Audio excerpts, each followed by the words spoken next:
Hey there, my name is Joshua Idehen, and this is Feel Better with Anthony Anaxagorou, host of Outspoken Live, owner of Outspoken Press, and a 2019 T.S. Eliot Prize nominee.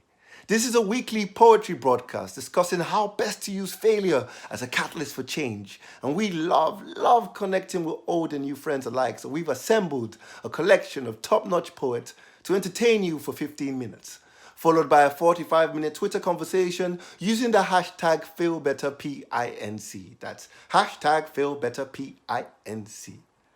Please click like if you like and subscribe and hit the notification bell to be informed about future updates. And for now, just sit back, relax, wash your hands, sanitize your fingers, keep a respectable distance from the people you love and want to keep alive, and tuck in to 15 minutes of good poetry.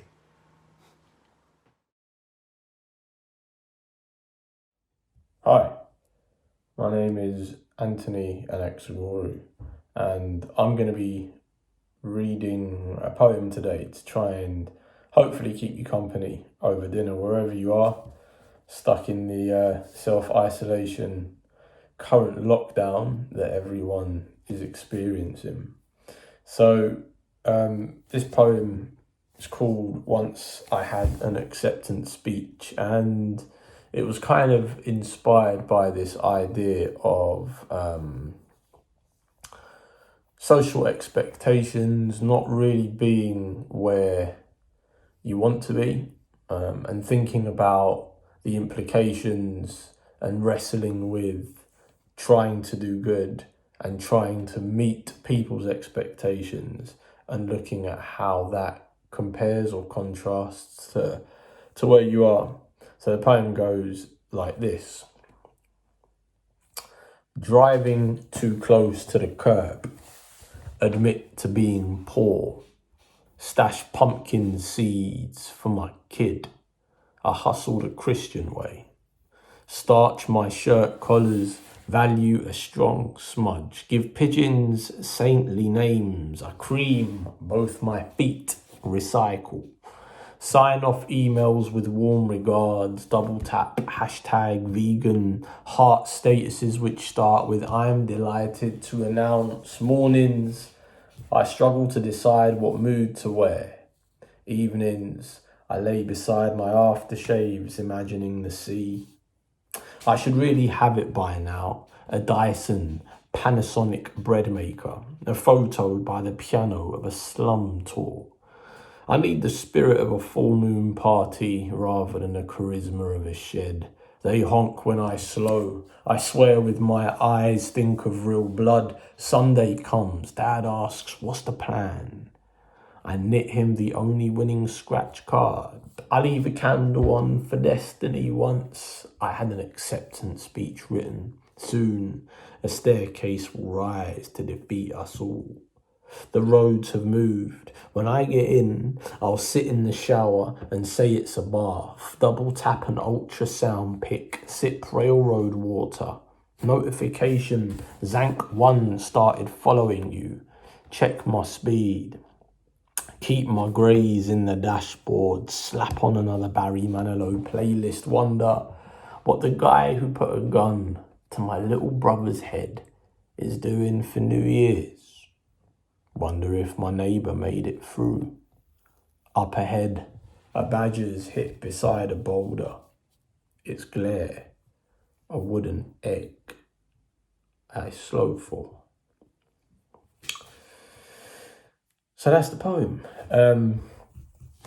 I kind of feel that what the poem's trying to look at is, like I said previously, is just not being where parents, family members, relatives, partners, siblings, where kind of people expect us to be. And it's quite an anxious poem as well now that I think about it, because I think that with social expectation, there definitely comes quite an acute sense of anxiety of needing to be somewhere and wanting to achieve things, significant things. I think we all have that kind of capitalist anxiety element to us where we feel that we're only really made up of the things that we produce and the things that we contribute. That's like the sum of our worth.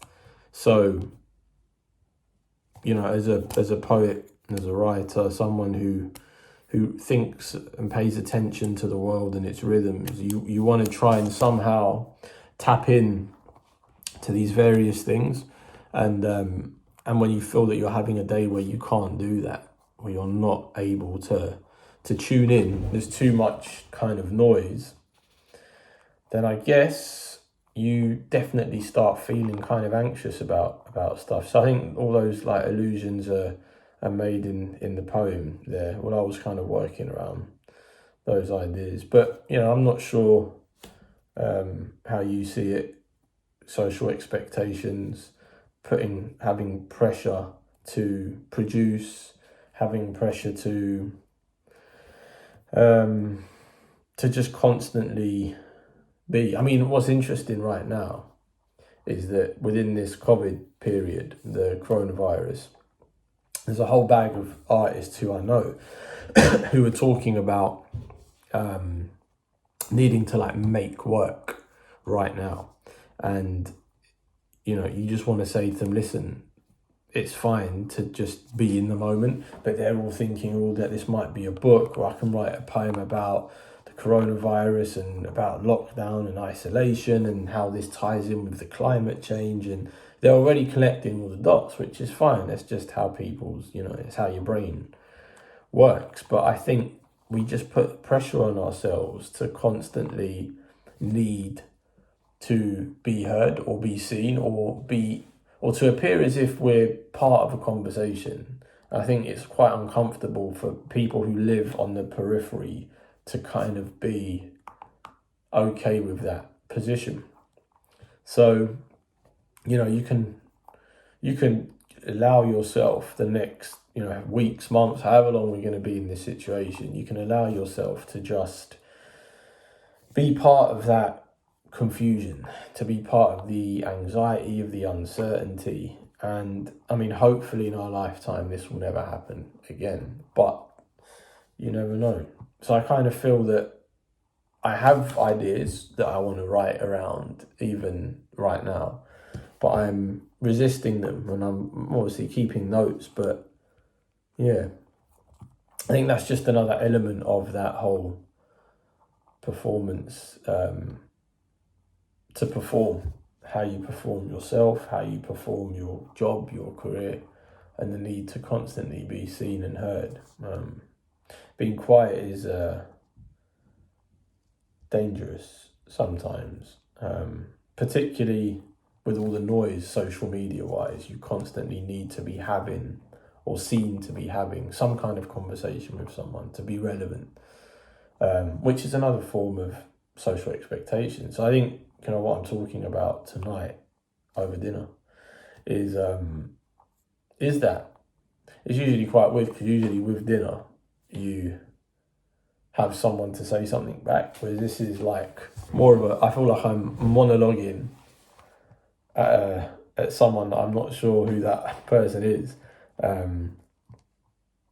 which is quite interesting. But yeah, I think that's kind of where I'm at with it in my thinking, to allow the moment to happen, let it pass, and then kind of think about it and see where it can take you. But I was chatting with someone the other day around this idea of the social expectations, when there's the expectation of like your friends and your family, and it's this idea that we are all the same. Now, when someone describes your personality, they'll kind of talk about 7-8 different things, and they'll be like, you know, oh, they're like this and they're like that. But when I think of people and someone says to me, oh, what's so and so like, I get quite overwhelmed, because so and so can be many different things. And we're all many different things. And I think the expectation that we behave, appear, respond to stuff in a particular way is another part of it. You know, we're all made up of many things and of many people, and we're all prone to mood swings and lack of sleep, food, illness, sometimes you just can't be bothered. Other times everything seems amazing. So I think it's, allowing not to live your life at the whims of another person, I guess is what I'm trying to say. And it's kind of, this isn't me like lecturing you, I don't know who you are, but me lecturing is this idea that, maybe I do know who you are.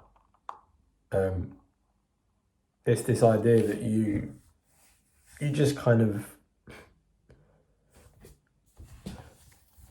you allow yourself to be however that is. And it's quite liberating, but it also means that your existence, your worth is not predicated on somebody else's opinion. And it took me many years, I'm still trying to work it out, but it took me a very long time to try and really get into a flow and allow myself to get bigger. I mean, even with work, like, you put a book out, you write, and you put 2-3 years into a collection of poems or, prose, whatever it might be. And sometimes no one cares. People just, whatever, they're not that concerned or bothered about it. So that's sometimes a difficult thing to digest. Or you want more. And the people, it receives praise, but you want it to do more. And expectations and pressures that you put on yourself is another part to that story. And where does that come from? School, parents. I come from an immigrant background, and we were constantly told, work. You had to. And it was so much pressure was put on you that you end up, by the time you're 16, a kind of nervous wreck, because your parents are just obsessed, because they obviously didn't have any formal means of educating themselves. So they obviously want to try and live that through their kids. But yeah, I guess it's just trying to manage and navigate all these various parts of yourself and the way that you are and what you do with your life.